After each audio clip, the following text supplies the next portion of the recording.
Yo, what's up guys? So in this video I'm doing War Machine versus Molten boss without any supports, without anything else to back it up. So obviously because War Machine lacks hidden detection, if you guys didn't know, it's kind of due to, not gonna lie, because of a lack of hidden detection.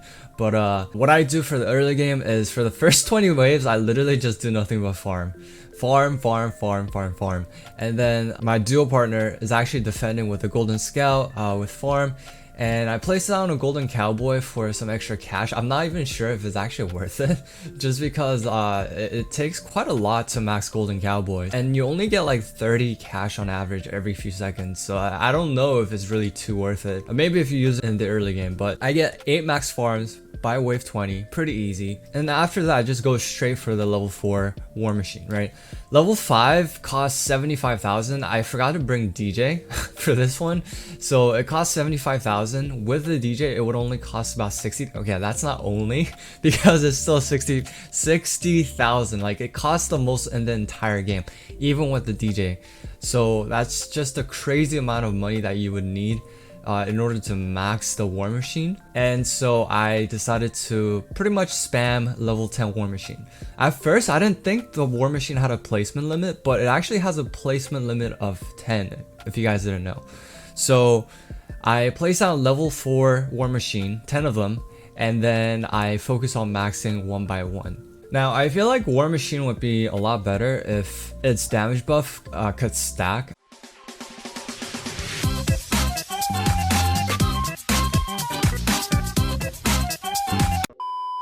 Okay, never mind. 100% damage buff is a little too strong. First of all, War Machine is not supposed to be used for like a single player either. Like, it's supposed to be used for like multiplayer games. Just because the more towers there are around the War Machine, the better War Machine like effect becomes, because the more towers it's able to buff, right? So War Machine is only good for like games that have multiple players in it. And because it was only a Molten mode, we were actually able to get to wave 40 pretty easily. And then at wave 40, this is what happens when we sell everything except for the War Machine. So that is War Machine versus Molten boss.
So if you guys take a look, this is where the War Machine dies.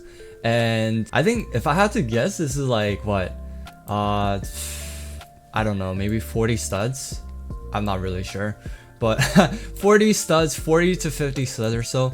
I only had, how many max war machines did I have? I had 1, 2, and 3, and then the rest of them 7 were actually not max, right? So I had 7 level 4 and then 3 maxed out. And I actually had no choice but to start maxing them out because I couldn't place anything else, right? Because it was supposed to be war machine only versus a Molten boss. So I had 3 maxed, which is 180 DPS, right? So times 3 is 540 DPS, and then these ones I believe have 100 DPS each. Yeah, so I just checked, and then these one have 100 DPS each, so we're gonna have extra 700 DPS, right? That's 1240 DPS when all these are attacking together, right? But obviously the war machine range for this one is going to be way different from, let's say, this one, just because it's placed a lot farther. So even though we had 1240 DPS, the thing is, the Molten boss should have died in about 56 seconds if all of these could attack the Molten boss simultaneously, continuously without getting stunned. But the amount of time that it actually took to get the Molten boss down to 0 was actually about 90 seconds. So it was about 50% slower than the amount of time it would have taken the war machines to kill the Molten boss if they didn't get stunned and if all of them could attack the Molten boss simultaneously. So that just goes to show how ground troops are really inefficient when it comes to just killing zombies that are going to stun you like the major bosses. And so if we had outlaws, for example, even if the total DPS is a lot lower, I'm sure outlaws would have destroyed the Molten boss a lot faster, just because it would have 0 chance of pretty much getting stunned, and also because it's a lot cheaper. This was a pretty fun experience because I honestly did not think War Machine would do this well. Like I knew that Molten boss was only 70k HP, but I still thought like the Molten boss would be able to walk past, just because you know, war machines are not that strong and super expensive to max out. But I hope you guys liked this video. If you did, make sure to give it a like, and see you guys in the next one. Peace.